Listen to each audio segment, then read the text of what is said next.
खबर ऐसी है कि दिल पर अजीब बिजली सी गिरी है ये खबर सुन के। इंडिया के जो नेशनल सिक्योरिटी एडवाइजर हैं वो सऊदी अरब पहुंचे हुए हैं।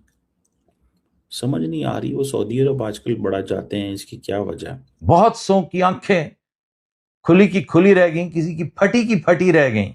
बिन सलमान एक कारोबारी अमली पसंद रहना, ये कारकर्दगी देखता है, डॉलर के बदले डॉलर मुनाफा, और इन्वेस्ट वहां करता है जहां इन्हें मिले। ये इन्वेस्टमेंट करते हैं हिंदुस्तान में जो चौथी बड़ी मईशत बन रहा है। अब भारत में देखें, टेक्नोलॉजी, पेट्रोकेमिकल, आरामको, ये सारे अरबों डॉलर्स के हकीकी मुआहदे उन्होंने किए हुए हैं। यहाँ पाक फौज की डील्स लिबिया, सूडान आपको राउटर से नजर आती है, कभी तुर्की सऊदी अरब का दिफा नजर आता है, लेकिन मिलता कुछ भी नहीं। क्योंकि चौकीदार के साथ तिजारत नहीं होती, अपने घर के बाहर खड़े गार्ड के साथ आप कभी उसे गले पे नहीं बिठाएंगे। चाइना को ये कर्जा वापस करने के लिए हमने आईएमएफ से दरखास्त कर दी है। फिर साथ ही साथ उन्होंने सऊदीया से गुजारिश कर दी है कि लंबी चौड़ी मरात भी आप दें। पाकिस्तान सऊदी अरब से बात कर रहा है इस वक्त। एसेंशियली पाकिस्तान की जो गैर मुल्की कुछ अदायगियां हैं कर्जों की, डायरेक्टली या इनडायरेक्ट लोन, वो बढ़ने जा रही हैं। और 10 बिलियन हमें मजीद दे दो, क्योंकि हम इस वक्त सख्त प्रॉब्लम में फंसे हुए हैं। एमबीएस कहता होगा कि यार तुम किस तरह के गरीब हो। This is so significant. मैं आपको बात बताऊं, ये कोई मजाक चीज नहीं है। चाइना तो इस बात पर मुसर है, वो तो बात ही नहीं सुन रहा, बिल्कुल इस तरह जैसे यूएई नहीं सुन रहा था। दोवल साहब जो आर्किटेक्ट है इंडिया की पाकिस्तान स्ट्रैटेजी का, अजय डोवल वो बंदा है जिसको 21वीं सदी का जेम्स बॉन्ड कहा जाता है। नमस्कार दोस्तों, जय हिंद। जैसा कि आज के क्लिप में आपने देखा, भारत और सऊदी अरब की बढ़ती नज़दीकियों ने पाकिस्तान की चिंता बढ़ा दी है। जिस पाकिस्तान ने सऊदी अरब की सुरक्षा का वादा किया था, वही अब मुश्किल वक्त में सिर्फ बयानबाजी करता नजर आ रहा है। अब हालात ऐसे हैं कि सऊदी अरब भारत पर पहले से ही ज़्यादा भरोसा दिखा रहा है। इसी बीच भारत के राष्ट्रीय सुरक्षा सलाहकार अजीत डोवाल रियाद पहुंचे, जहाँ उन्होंने सऊदी अरब के विदेश मंत्री प्रिंस फैजल बिन फरहान से मुलाकात की। दोनों नेताओं ने ऊर्जा सुरक्षा, समुद्री मार्गों की सुरक्षा और रणनीतिक साझेदारी को मजबूत करने पर चर्चा की। पाकिस्तान और सऊदी अरब के बीच रक्षा समझौता होने के बावजूद पश्चिम एशिया में बढ़ते तनाव के दौरान पाकिस्तान कोई ठोस कदम नहीं उठा सका। ईरान से जुड़े हमलों पर पाकिस्तान ने केवल बयान दिए, लेकिन जमीन पर कोई कार्रवाई नहीं दिखाई दी। इससे सऊदी अरब के भीतर पाकिस्तान की विश्वसनीयता पर सवाल खड़े होने लगे। दूसरी तरफ भारत लगातार सऊदी अरब के साथ अपने रिश्ते मजबूत कर रहा है, तेल आयात बढ़ रहा है, सुरक्षा सहयोग बढ़ रहा है, और अब अजीत डोवाल की रियाद यात्रा को भी इसी रणनीतिक साझेदारी का बड़ा संकेत माना जा रहा है। इंडिया के जो नेशनल सिक्योरिटी एडवाइजर हैं वो सऊदी अरब पहुंचे हुए हैं। समझ नहीं आ रही वो सऊदी अरब आजकल बड़ा चाहते हैं, इसकी क्या वजह है। तो मुझे this is important and significant चीज़ है, ये कोई मजाक नहीं होता। इंडियन लीडरशिप इस वक्त जारी बात है बहुत ज़्यादा सोच विचार कर रही है कि हमें पाकिस्तान को कैसे मार्जिनलाइज करना है, कैसे इररेलेवेंट करना है। इसके ऊपर काफ़ी उन्होंने काम भी जारी बात है किया हुआ है। वो आइंदा भी कर सकते हैं काम इस पे कि क्या हो सकता है और क्या नहीं हो सकता। लेकिन ये जो सारे का सारा जो फैक्टर है ना, इसको जारी बात है समझना होगा। This is so significant. मैं आपको बात बताऊं, ये कोई मजाक चीज नहीं है। एक तो ये चीज हमारे जहनों में होनी चाहिए।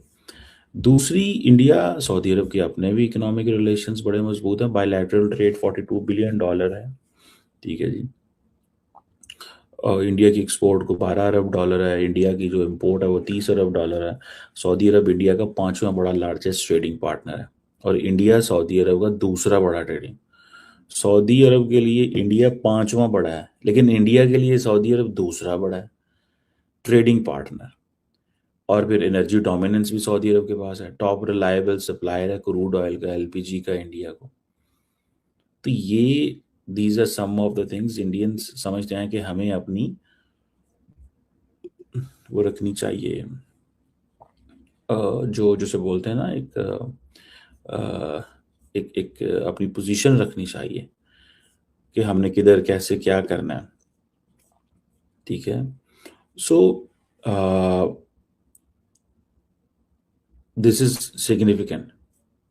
एक तो इस चीज को भी हमें समझना चाहिए, जो है वो स्टडी जरूर करना चाहिए। अच्छा, ट्रेड बहुत ज़्यादा है।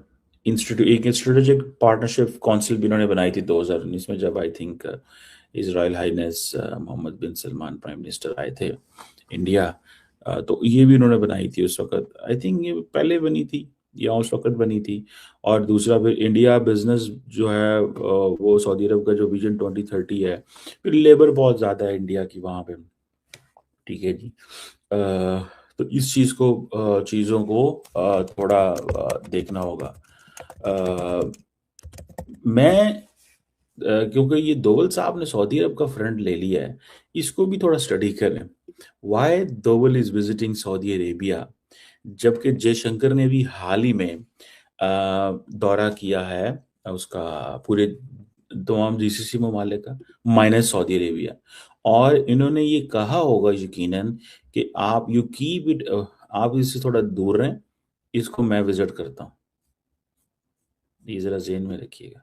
बिन सलमान एक कारोबारी अमली पसंद रहना, ये कारकर्दगी देखता है, डॉलर के बदले डॉलर मुनाफा, और इन्वेस्ट वहां करता है जहां इन्हें मिले। ये स्टेट बैंक में 3 अरब के डिपॉजिट रखे हैं 6% सूद पर, और वो सरमायाकारी नहीं है, वो ज़र मुबादला के ज़खायर में मीशत को ICU में रखने का एक वेंटिलेटर कह लें आप। सर्विस चार्जेस तक पाकिस्तान खुद दे रहा है। ये इन्वेस्टमेंट करते हैं हिंदुस्तान में, जो चौथी बड़ी मीशत बन रहा है। अब भारत में देखें, टेक्नोलॉजी, पेट्रोकेमिकल, आरामको, ये सारे अरबों डॉलर्स के हकीकी मुआहदे उन्होंने किए हुए हैं। यहाँ पाक फौज की डील्स लिबिया, सूडान आपको राउटर से नजर आती हैं, कभी तुर्की, सऊदी अरब का दिफा नजर आता है, लेकिन मिलता कुछ भी नहीं, क्योंकि चौकीदार के साथ तिजारत नहीं होती। अपने घर के बाहर खड़े गार्ड के साथ आप कभी उसे गले पे नहीं बिठाएंगे, कभी उसके साथ बिजनेस डील नहीं करेंगे, दुकान की चाबियां नहीं देंगे, उसे नहीं कहेंगे आओ मुझे बताओ किसके साथ सौदा करूं, किसके साथ ना करूं, क्योंकि उसका काम है हिफाजत करना। और बंदूक तो कभी भी मईशत, तिजारत और सनती पैदावार तो नहीं ला सकती, ये सियासी इस्तेहकाम से आता है। हाँ, जनरलों को डॉलर जरूर मिल जाते हैं, वो स्विट्जरलैंड के बैंकों में चले जाएं, क्रिप्टो करेंसी की सूरत में मिलना शुरू हुए। चुनांचे चाइना को ये कर्जा वापस करने के लिए हमने IMF से दरखास्त कर दी है कि भाई हमें रेस्क्यू करो।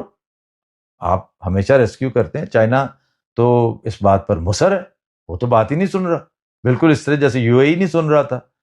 तो हमें तो हर सूरत ये पैसे वापस करने हैं। तो आप जरा बताएं कि क्या किया जाए, हमें कोई पैसे दें, कोई हमारे साथ कोई हथौला रखें।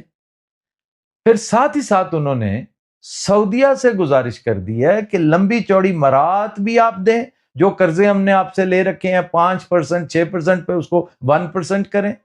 फिर जो हमने कवायद व ज़वाबित, जो शराइत मानी थी, उनमें तखफीफ करें, क्योंकि हम तो मर गए, गरीब गुरबे हैं, खैरात मांग रहे हैं, भाई मेहरबानी करो। और 10 बिलियन हमें मजीद दे दो, क्योंकि हम इस वक्त सख्त प्रॉब्लम में फंसे हुए हैं। अगर हमें ये 10 बिलियन ना मिला तो हम तो कहीं के नहीं रहेंगे भाई। मईशत हमारी पहले ही बर्बाद है, तनख्वाहों के पैसे नहीं हमारे पास, और दरवाजे पर जंग दस्तक दे रही है। अब ये सूरत हाल है। देखें अल्लाह ताला कैसे कैच 22 पे लाता है, इसी से समझ जाएं, इशारे को समझें कि अल्लाह ताला तोप से मच्छर नहीं मारता, हालात ऐसे क्रिएट करता है। सुभान अल्लाह, उसके हालात आप पेचोताप खाते रहेंगे, गुस्सा करते रहेंगे, लेकिन किसके साथ कर रहे हैं ये देख लें।